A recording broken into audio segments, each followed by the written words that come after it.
Welcome, everyone, to Spirit 23. It's a devotional series brought to you by Trinity United Methodist Church in Seymour, Indiana. And if you happen to be in the area close, we'd love to see you on Sunday mornings beginning at 10 o'clock. We're located at 333 South Chestnut Street in Seymour.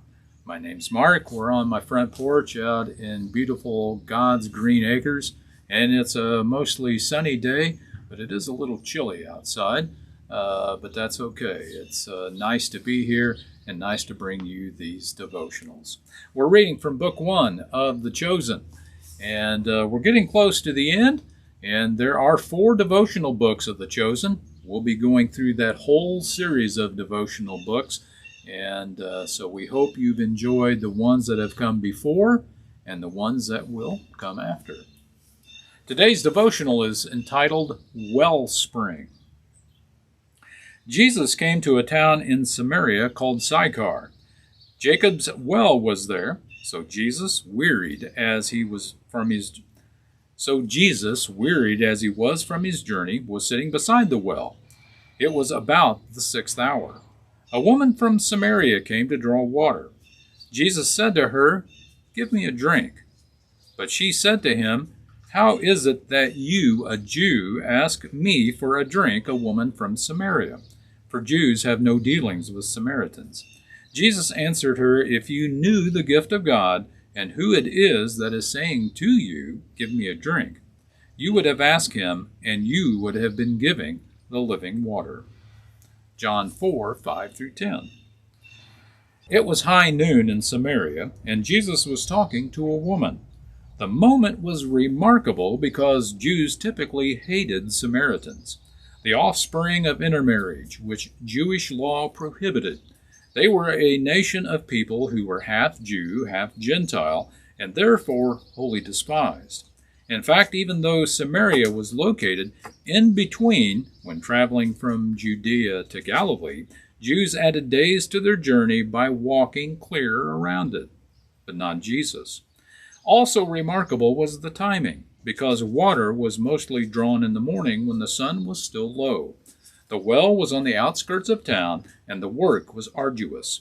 Drawing water at noon in the desert heat was a clear sign this woman was avoiding people, and Jesus knew why. Jesus said to her, "Go call your husband and come here." The woman answered to him, "I have no husband." Jesus said to her, "You are right in saying, 'I have no husband,' for you have had 5 husbands, and the one you have now is not your husband.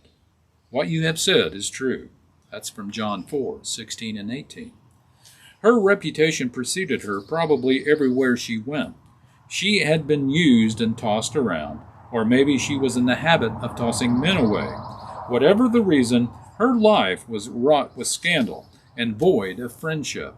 I can only imagine what the townspeople said behind her back, or maybe to her face, which made what came next the most remarkable of all. And the woman said to him, "I know that Messiah is coming, he who is called Christ. When he comes, he will tell us all things." Jesus said to her, "I who speak to you am he."